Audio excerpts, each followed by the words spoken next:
Jerome, Arizona is a town that died and was born several times in just over a century.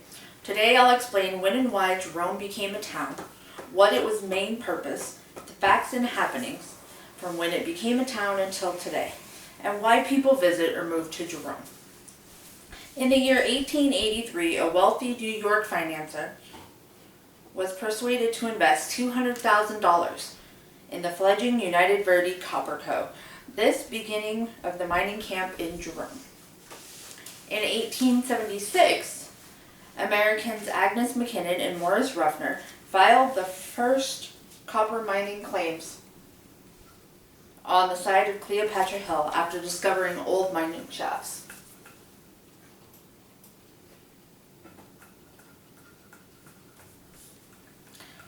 In 1883, Frederick Thomas sought financial aid of James McDonald and Eugene Jerome to start the United Verde Copper Company.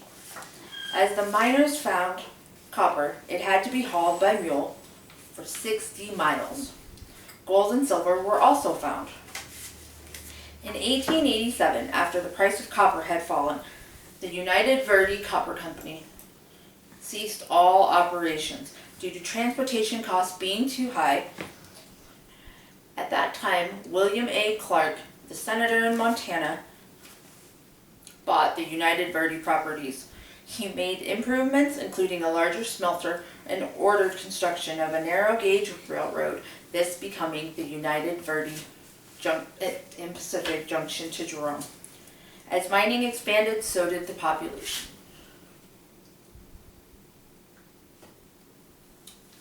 In 1898, a fire destroyed 24 saloons and 18 restaurants. On March 8, 1899, Jerome was incorporated as a town. It was the fourth largest town in the territory of Arizona.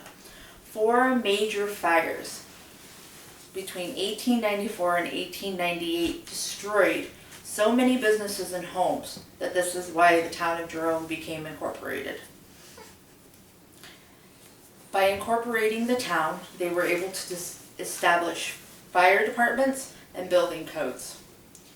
Due to the population increase, the United Verde Copper Company built the first hospital, with surgeons housing nearby. Both buildings are still standing today. So here is a picture of Jerome's first hospital and the surgeon house. The Montana Hotel was the largest and most luxurious hotel at that time.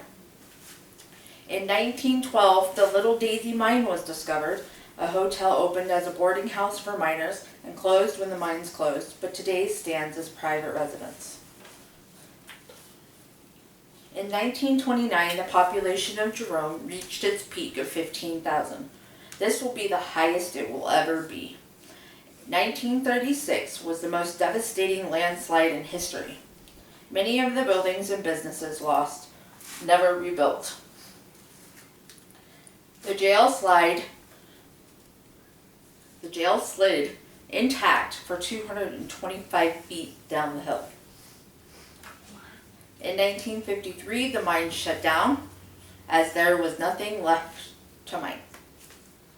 The United Verde Mining Company by this point had mined 2.5 billion pounds of copper, 52 million pounds of zinc, 1.3 million troy ounces of gold, and 48.3 million troy ounces of silver.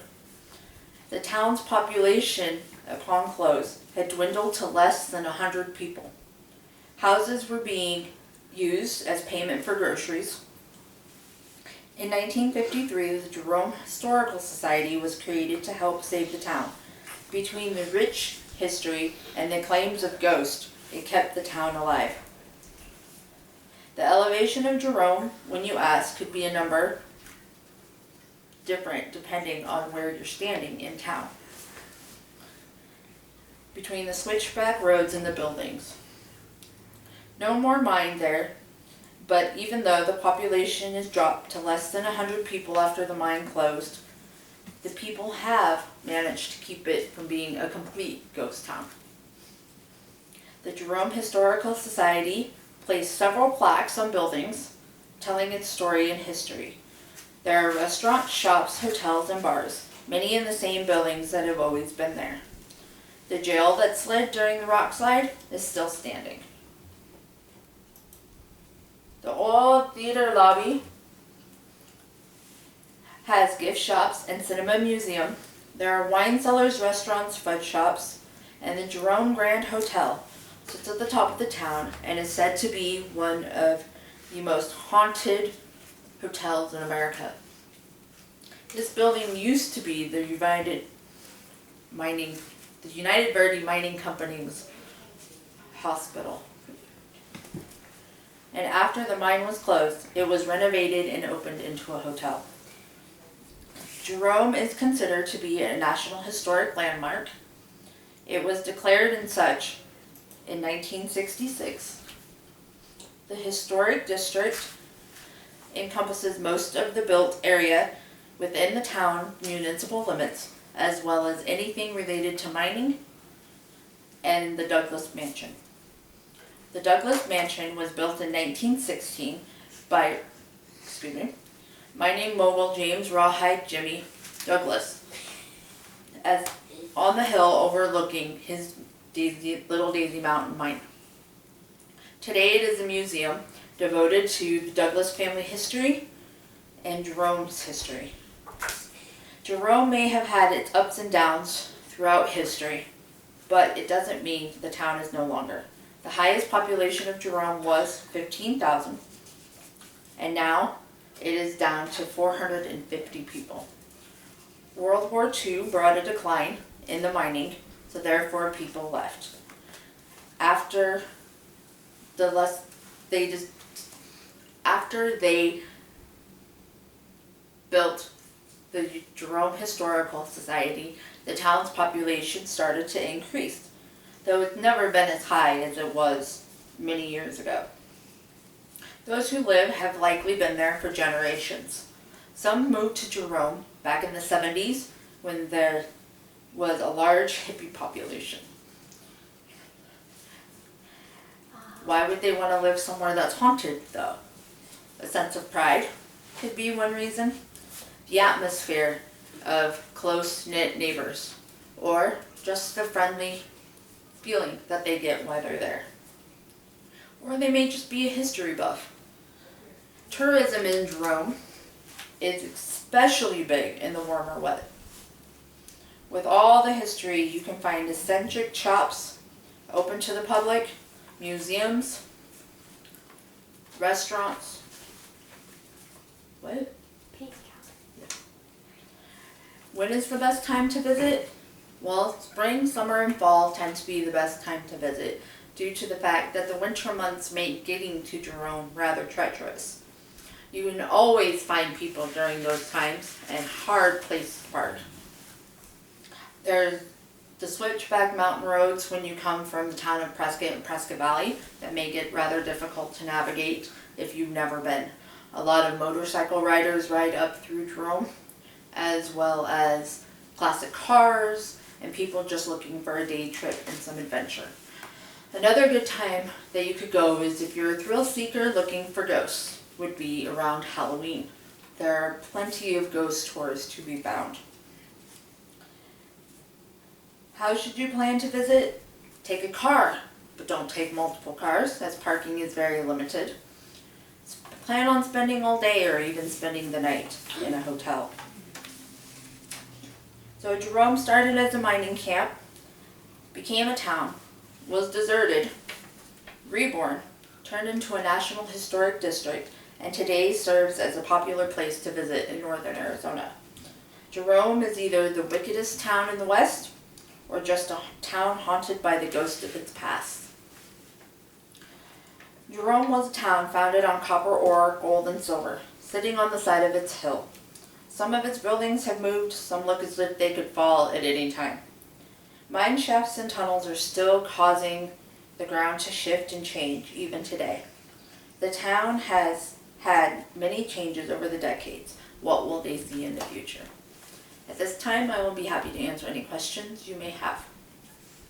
Yes.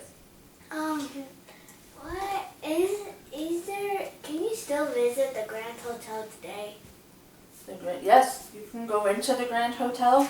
Here's a picture of the jail. You can go into the Grand Hotel. You can stay the night. You can visit the restaurant. Is it true that the turns? And it's haunted. Any other questions? How did they build it on the side of the mountain? Like, how is it like that? They had to dig outside parts of the mountain, and then they built them. Most of the buildings started out being as wood, but with all the fires that they had and no fire department, they were constantly having to rebuild. So they started building them in brick to help make the foundation a little bit sturdier as well as less likely to catch fire. Which historical moment caused the most deaths, which made ultimately the whole city become haunted? Anytime the mine was open, there were a lot of deaths between the tunnels collapsing, there being slides from dynamite blasts because they were blasting new areas to dig. There were a lot of deaths in the town of Jerome. Why do tourists want to go there? Like, what's so special? Why do tourists want to go there? Most tourists go because of the eccentric hippie feel. There are a lot of shops that still have that 1970s hippie vibe to them. A lot are going because they're thrill seekers and are looking for ghosts and to see if the stories of the hauntings are actually true. Yes? How many haunted places were there? How many what? Haunted places were there. How many haunted places were in the haunted? Like, which places were the most haunted? I guess, or how many of them are haunted? Oh. I don't know. I don't know. What was the biggest building there? The biggest building was the Montana Hotel that was built in 1915. Let me show you a picture. That was the biggest building, but in it was built in 1910. In February 1915, it burnt. There was a fire, and they never rebuilt it. I have a question, another question. We went to Jerome and there was a toilet. What was that toilet part of? That was part of the old Bartlett Hotel. It was a hotel that partly slid down the mountain and partly burnt and was never rebuilt. So why'd they keep the toilet? I don't know how they kept the toilet. So they could just... The toilet was probably put there later. Okay. Thank you guys so much. Thank you. I'm her kid.